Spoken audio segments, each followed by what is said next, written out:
বিংশ শতাব্দীর সংস্কৃত আকাশের উজ্জ্বল নক্ষত্র, বিশিষ্ট শিক্ষাবিদ, সমাজ সচেতক, প্রখ্যাত গ্রন্থকার, প্রত্নতত্ত্ববিদ তথা ইতিহাসবিদ, রবীন্দ্রানুরাগী, রবীন্দ্রনাথের স্নেহধন্য শিষ্য ডক্টর প্রফুল্ল কুমার সরকার মহাশয় জন্মগ্রহণ করেছিলেন 1299 বঙ্গাব্দের 13ই পৌষ।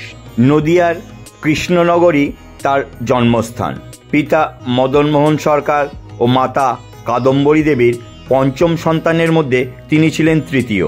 তার অনুজ হেমন্ত কুমার সরকার মহাশয় ছিলেন নেতাজি সুভাষচন্দ্রের বাল্যবন্ধু এবং তারই অনুরোধে নেতাজি সুভাষচন্দ্র বোসের রাজনীতিতে অনুপ্রবেশ। স্বাধীনতার পূর্বকালীন অধ্যায়ে স্বরাজ দল, যে দল মতিলাল নেহেরু এবং চিত্তরঞ্জন দাসের দ্বারা গঠিত, সেই দলের বাংলায় অন্যতম প্রভাবশালী প্রধান নেতা ছিলেন এই হেমন্ত কুমার সরকার মহাশয়।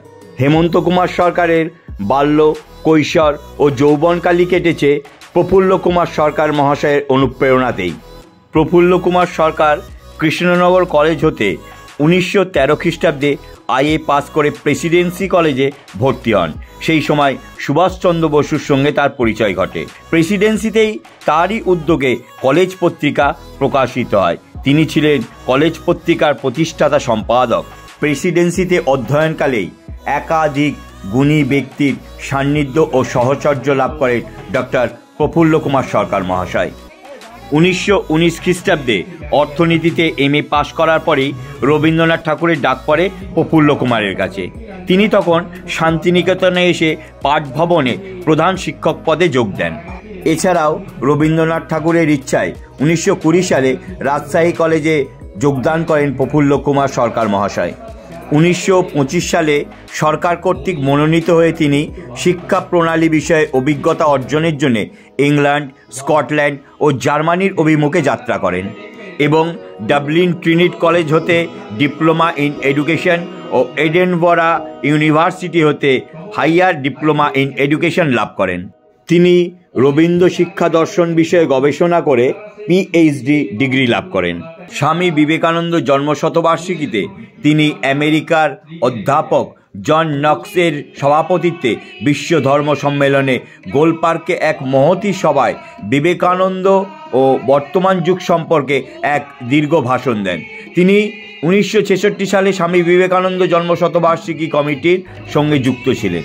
ডাক্তার সরকারের প্রকাশিত বইয়ের মধ্যে গুরুদেবের শান্তিনিকেতন, চটিকের অ্যাডভেঞ্চার, কনকাঞ্জলি, বাংলার পাখি বাংলার পশু, বাংলার লতাপাতা, জীবনীগ্রন্থ, চালচিত্র এগুলি এক অমূল্য সম্পদ।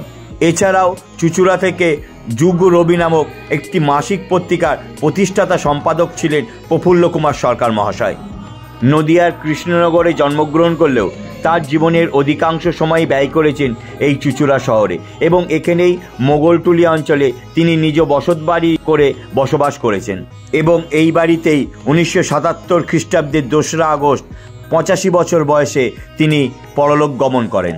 প্রফুল্ল কুমার সরকার মহাশয় ছিলেন একাধারে শিক্ষাবিদ, প্রত্নতত্ত্ববিদ, ইতিহাসবিদ, সুলেখক এবং সমাজ সংস্কারক।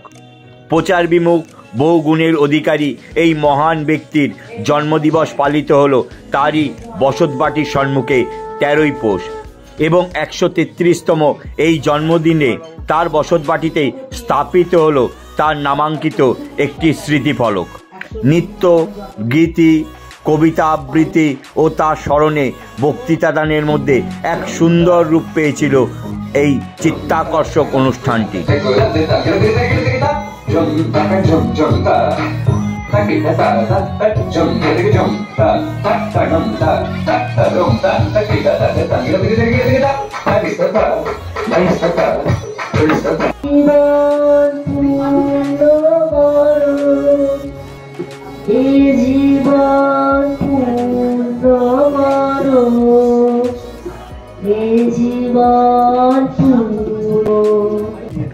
এই দিবসটা হয়তো অনেকদিন আগে আমরা পালন করতে পারতাম, কারণ তিনি মারা গেছেন 1977 সালে, প্রায় 85 বছর বয়সে, 1892। বা যারা আমাদের আশেপাশে যারা সকলের মনে একটা সুপ্ত বাসনা থাকে, কি রেখে যাব বা এই জন্য আপনারা অনেকে দেখবেন কোন দ্রষ্টব্য স্থানে বা ঐতিহাসিক স্থানে আমরা যখন যাই তখন হাই বেঞ্চের উপর অনেক ছেলে আগে যারা এখানে পড়তো তারা সেই ছুটি দিয়ে বা অন্য কোনো আর্ট কলেজে যখন এডমিশন হয়েছিল একবার ডক্টর সুনীতি চট্টোপাধ্যায় ভাষাতত্ত্ববিদ উনি ওখানে এডমিশন করতে এসেছেন আমাদের কলেজে আর্ট কলেজ এডমিশন তখন আমি বাবার কাছে শুনেছিলাম সুনীতি চট্টোপাধ্যায়। এখন আমার যখন মোটামুটি 10-12 বছর বয়স তখনই আমি আমার ঠাকুরদাদাকে হারাই। তো সেই সময়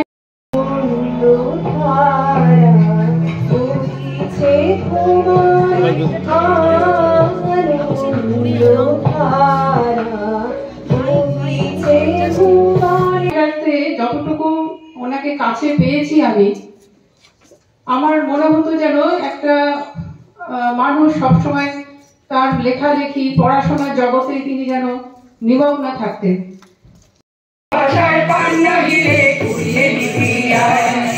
ফাগুন ফুলের আনন্দে সব ছুটে ছুটে আয়, ভালোবাসার পান্না গিলে ঘুরিয়ে নিতে আয়।